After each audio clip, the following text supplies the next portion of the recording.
Indian super ലീഗിൽ Chennaiyin FC north east പോരാട്ടത്തിൽ എതിരില്ലാത്ത 3 ഗോളുകൾക്ക് ചെന്നൈയിൻ FCയെ തങ്ങളുടെ തട്ടകത്തിൽ വിളിച്ചു വരുത്തി നോർത്ത് ഈസ്റ്റ് യുണൈറ്റഡ് തറപറ്റിച്ചു. 2 തവണ ISL ചാമ്പ്യന്മാരായ ചെന്നൈയിൻ FC ഈ സീസണിലെ ആദ്യ മത്സരത്തിൽ ഒഡീഷ FCയുമായി 2 ഗോളുകൾക്ക് തോൽവി അറിഞ്ഞിരുന്നു. മത്സരത്തിന്റെ തുടക്കം ചെന്നൈയിൻ FC ചില മികച്ച മുന്നേറ്റങ്ങൾ നടത്തിയെങ്കിലും അവയെല്ലാം ഫലപ്രദമായി ചെറുക്കാൻ നോർത്ത് ഈസ്റ്റ് പ്രതിരോധത്തിന് കഴിഞ്ഞു. ആദ്യ പകുതിയുടെ 42-ാം മിനിറ്റിൽ നോർത്ത് ഈസ്റ്റ് ചെന്നൈയിൻ FCയുടെ പ്രതിരോധം ഭേദിച്ച് ഒരു ലോങ് റേഞ്ചറിലൂടെ പാർത്തീപ് ഗോഗോയി ചെന്നൈയിൻ വലകുലുക്കി.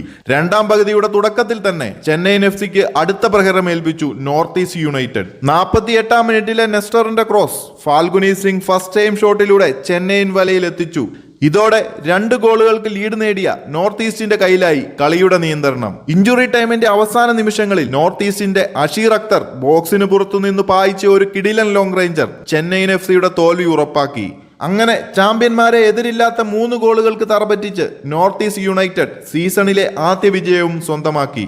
വിജയത്തെ തുടർന്ന് പോയിന്റ് ടേബിളിൽ കേരള ബ്ലാസ്റ്റേഴ്സിനെ പിന്തള്ളി നോർത്ത് ഈസ്റ്റ് 4-ാം സ്ഥാനത്തേക്ക് എത്തി. ഗോളുകളുടെ അടിസ്ഥാനത്തിലാണ് നോർത്ത് ഈസ്റ്റിന്റെ ഈ ഒരു മുന്നേറ്റം. ബ്ലാസ്റ്റേഴ്സിന്റെ നാളത്തെ മത്സരത്തോടെ അറിയാം ഈ സ്ഥാനക്കയറ്റം നിലനിർത്താനാകുമോ എന്നത്. 2-ാം തവണയും വൻ തോൽവി ഏറ്റുവാങ്ങിയ ചെന്നൈയിൻ FC പോയിന്റ് ടേബിളിൽ ഏറ്റവും പിറകിൽ 12-ാം സ്ഥാനത്തായി. 2 കളികളിലായി 5 ഗോളുകളാണ് ചെന്നൈയിൻ FC വഴങ്ങിയിരിക്കുന്നത്. ഒരു ഗോൾ പോലും തിരിച്ചടിച്ചിട്ടില്ല. കൂടുതൽ ISL അപ്ഡേറ്റുകൾക്കായി ചാനൽ മറക്കാതെ ഒന്ന് സബ്സ്ക്രൈബ് ചെയ്യുക.